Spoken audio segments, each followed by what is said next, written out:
Hello everyone, स्वागत है आप सभी का आपके अपने YouTube channel soft study Akash Kumar पर। साथियों, आज मैं आपके लिए लेकर आया हूं क्लास 12th हिस्ट्री का most important VVI subjective questions का सेट टू वीडियो।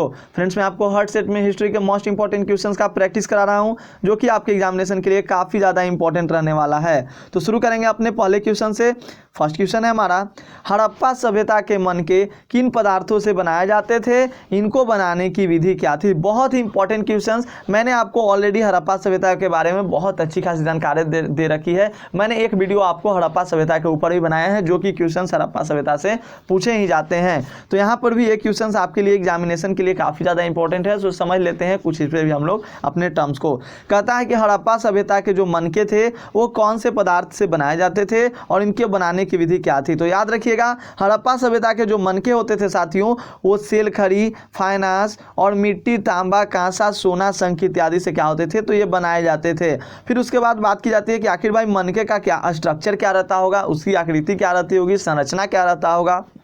तो कहता है कि यह तो सुंदर तो होता ही था, साथ साथ बेलनाकार, गोलाकार और ढोलनाकार आदि, मतलब इसका स्ट्रक्चर होता था। एक तरह से आप कह सकते हो कि रूप इसका होता था, किसका, मनके का। ध्यान रखिएगा, आपका फर्स्ट ही चैप्टर है ईंट, मनके तथा अस्थियां, और इससे क्वेश्चंस आपके एग्जामिनेशन में हर बार पूछा जाता है, भर भर कर आता है क्वेश्चन। तो कहता है मनके को कई तरह से बनाए जाते थे। कुछ मनके दो पत्थरों को जोड़कर बनाए जाते थे और कुछ के शीर्ष पर सोना भी लगाया जाता था। तो आप इन सभी टर्म्सों को थोड़ा अपने माइंड में मेंटेन रखिएगा, क्योंकि आपको लिखने के लिए आएगा तो आप लिख सकते हैं। इन्हें सुंदर चित्रों से सुसज्जित किया जाता था। कुल पत्थरों को आग में पकाकर, कुछ को मतलब क्या होता था, घींच कर पॉलिश की जाती थी। मनकों से मुख्यतः आभूषण भी क्या होते थे, बनाए जाते थे। तो ध्यान में रखिएगा, हड़प्पा सभ्यता में हड़प्पा सभ्यता की जो मनके होते थे वो मिट्टी के बनाए जाते थे, तांबा के बनाए जाते थे, कांसा और सोना से बनाए जाते थे। लेकिन प्रायः जो वहाँ के मिले हैं पत्थर, मनके जो, वो सेलखड़ी और तांबा, मिट्टी के ही मिले हैं। तो ध्यान में रखेंगे इन सभी टर्म्सों को, आपके लिए इंपॉर्टेंट रहेगा। और हड़प्पा सभ्यता याद रखिएगा, हड़प्पा सभ्यता किस युग की सभ्यता थी, कांस्य युग की सभ्यता। और हड़प्पा सभ्यता में किस धातु का ज्ञान नहीं था, तो बिल्कुल ये लोहा का ज्ञान नहीं था। ध्यान रखिएगा, इंपॉर्टेंट रहेगा। कहता है अशोक के अभिलेखों के विषय में आप क्या जानते हैं। मैंने आपको जब ऑब्जेक्टिव क्वेश्चंस करा रहा था तो मैंने आपको जेम्स प्रिंसेस के बारे में बताया था। इन्होंने क्या किया था, अशोक के अभिलेख को क्या किया था, वो एक मतलब प्रकाश में लाया। समझिए, कहने का मतलब हुआ कि अभिषेक के अभिलेखों को, अशोक के अभिलेखों को इन्होंने प्रकाशित किया, सभी के सामने प्रकट किया। तो कहता है यहाँ पे कि अभिलेख का मतलब जानते हो आप लोग, इंस्क्रिप्शन। इंस्क्रिप्शन का मतलब मैंने आपको बताया था कि जो राजा महाराजा जो होते थे अपने आदेशों को पत्थरों पर खुदवाकर छोड़ देते, तो अपनी उपलब्धियों का। तो यहाँ पर अशोक ने भी क्या किया, भाई अशोक भी तो राजा महाराजा था ही था, तो इसने भी क्या किया कि अपना जो उपलब्धि था ये सब अपने आप को क्या किया कि एक अभिलेख पे क्या किया, छपा दिया। और याद रखिएगा, किसी भी मतलब हम लोग को अगर इतिहास के बारे में जानकारी होना चाहिए तो एक पुरातात्विक होता है और एक साहित्यिक होता है, आर्कोलॉजिकल और लिटरेसी।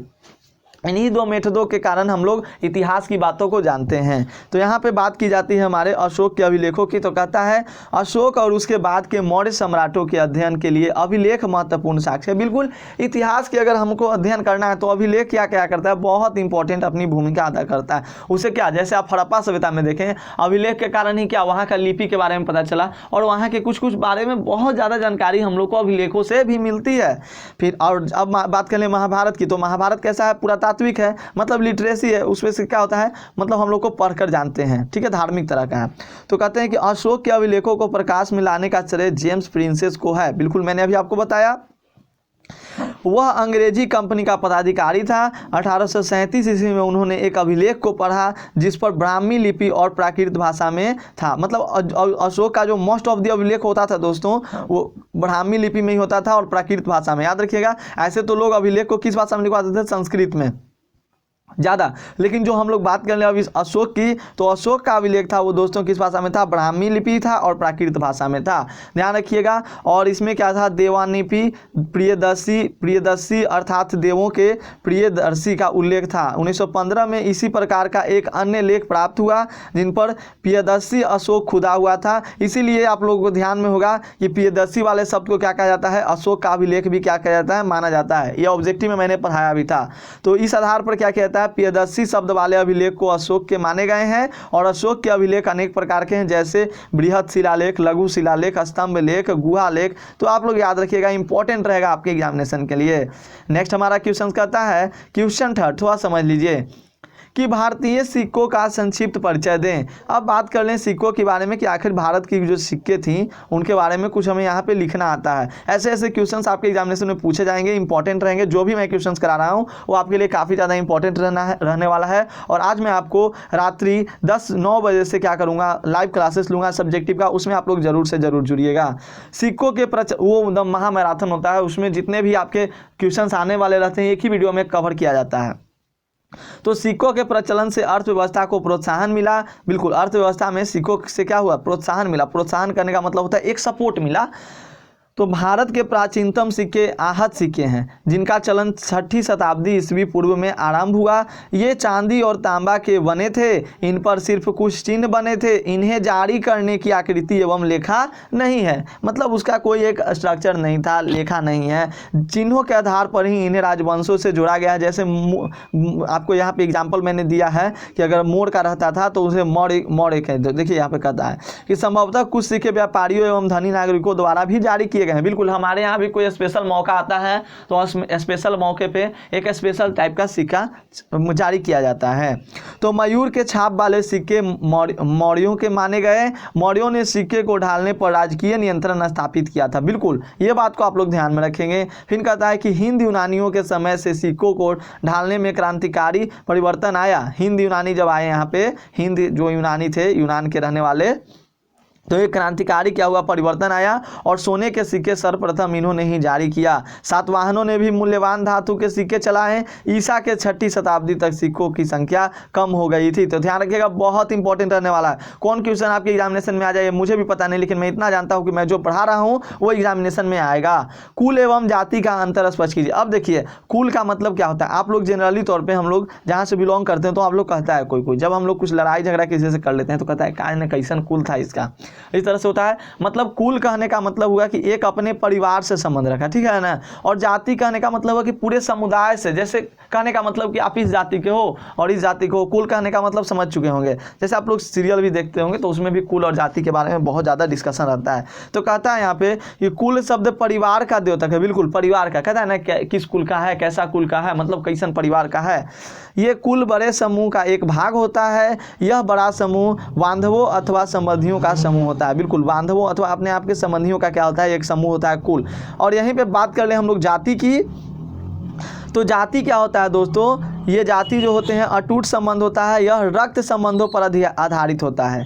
इस जाति विभिन्न सगा संबंधियों एवं बंधु बांधवों का बड़ा समूह होता है, जबकि कुल उस समूह का एक भाग अथवा छोटा सा हिस्सा होता है। मतलब जाति क्या होता है, बहुत बड़ा, और जाति में से आपका विभाज्य होकर बनता है कुल, ठीक है। जैसे अपने आपका एक खानदान आप कहते हैं ना, तो एक खानदान का तो उसे कुल कहेंगे, और जाति का मतलब पूरे समुदाय से आपका जो जाति है, कास्ट है, उसे कहेंगे। नेक्स्ट हमारा देखिए, बहुत इंपॉर्टेंट क्वेश्चन कहता है कि मुगल शब्द की उत्पत्ति किस प्रकार हुई।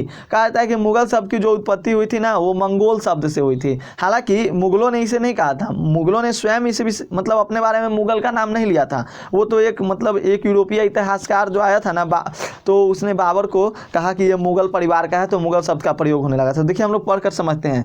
कहता है कि मुगल शब्द की उत्पत्ति मंगोल शब्द से हुई।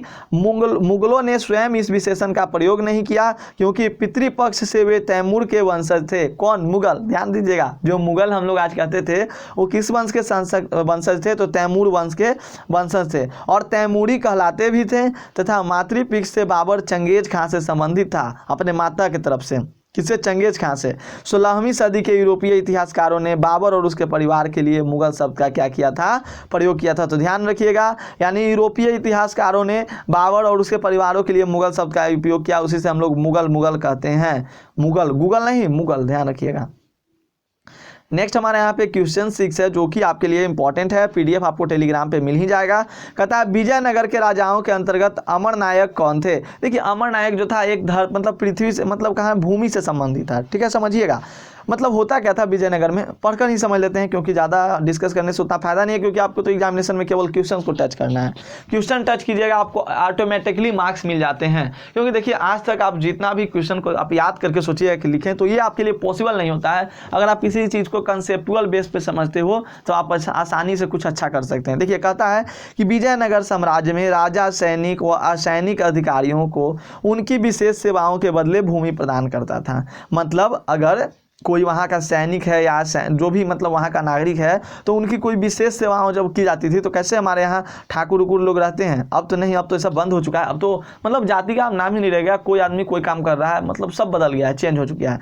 तो पहले क्या होता था, कार्य उड़ करते थे तो लोग कहते थे कि लो 10 कट्ठा रख लो, 5 कट्ठा रख लो। उसी तरह से विजयनगर के राजाओं में भी क्या होता था कि यहाँ पर अगर कोई कार्य अच्छा किया ना तो उसको भूमि, उसके बदले में भूमि दे दिया जाता था, मतलब उसको जमीन दे दिया जाता था। इस प्रकार की भूमि अमरम कहलाती थी, इसी को कहा जाता था अमरम। हम लोग ही बताया कि दान कर दिए होता है, तो इसके जो प्राप्तकर्ता होते थे वो अमर नायक कहलाते। तो यही क्वेश्चन कहता है कि विजयनगर के राजाओं के अंतर्गत अमर नायक कौन थे? तो अमर नायक वह थे जिन्हें क्या कहता था, किसी विशेष कार्य के लिए भूमि प्रदान किया जाता था, मतलब एक गिफ्ट के रूप में भूमि को दिया जाता था, उन्हीं को अमर नायक कहा जाता था। ध्यान में दीजिएगा। और अमर नायक अपने भू क्षेत्र के कृषकों, शिल्पियों एवं व्यापारियों से भू राजस्व तथा अन्य कर वसूल करते थे। जो अमर नायक होते थे वो मतलब एक अमर नायक कोई मतलब अन्य आदमी नहीं होता था।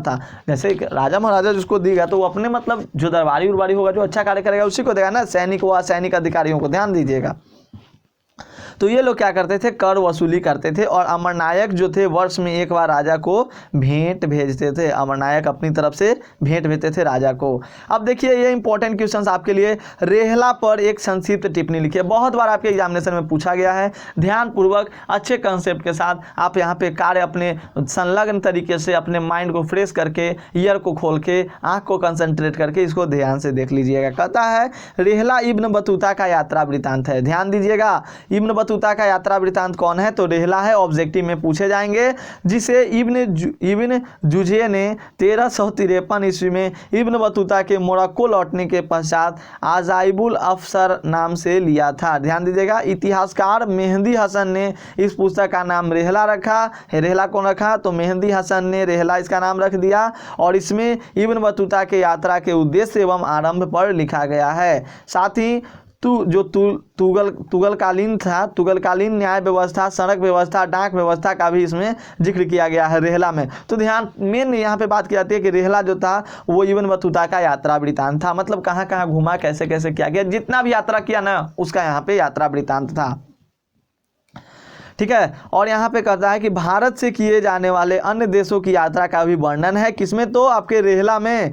इब्न बतूता ने मोहम्मद बिन तुगलक को भी अभी तक सुल्तानों में सर्वाधिक विनम्र एवं न्याय प्रेमी कहा है। कौन? तो ये इब्न बतूता। तो जो लोग आते थे, मैंने आपको बताया क्या कि अभिलेखों से पता चलता था इतिहास का। और यहाँ पर ये सब, ये जो आपका पुरातात्विक स्रोत ये आपका आ गया, लिखा हुआ तो लिटरेसी आ गया ना, तो याद रखिएगा, आर्कोलॉजिकल में थोड़ी ना आएगा।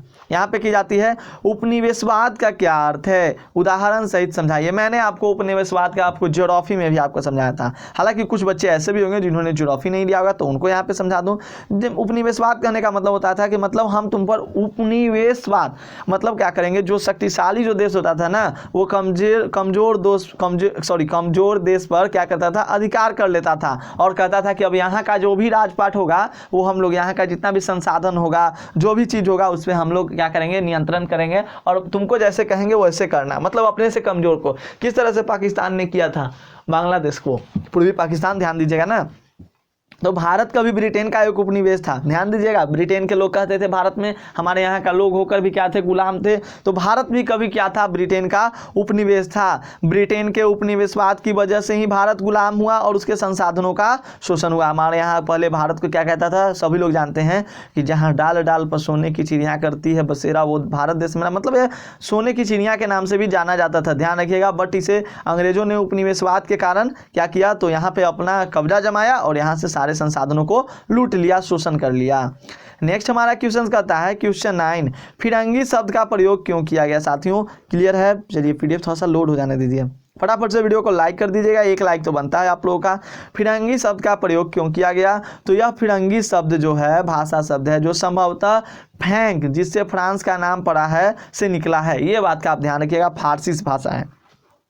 इसे उर्दू और हिंदी में पश्चिमी के लोगों का मजाक उड़ाने के लिए कभी कभी इसका प्रयोग अपमानजनक दृष्टि से भी किया जाता है। कहता है कि फिरंगी है, किधर? तो पश्चिमी, हिंदी में पश्चिमी के लोगों का मजाक उड़ाने के लिए, जो पश्चिमी के लोग होते हैं उनको।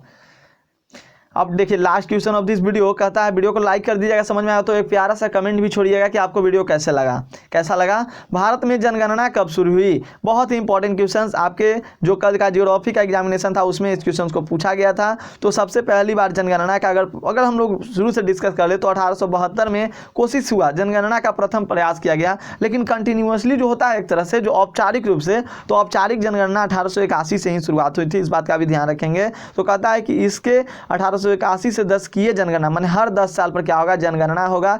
एक नियमित व्यवस्था बन गई और भारत में नगरीकरण का अध्ययन करने के लिए जनगणना से निकले आंकड़े एक बहुमूल्य स्रोत हैं। तो काफी ज्यादा इंपॉर्टेंट है, याद रखेंगे सभी लोग। नेक्स्ट वीडियो में मिलेंगे दोस्तों, और अपना एक प्यारा सा कमेंट छोड़ दिया कि आपको वीडियो कैसा लगा। Take care all of you.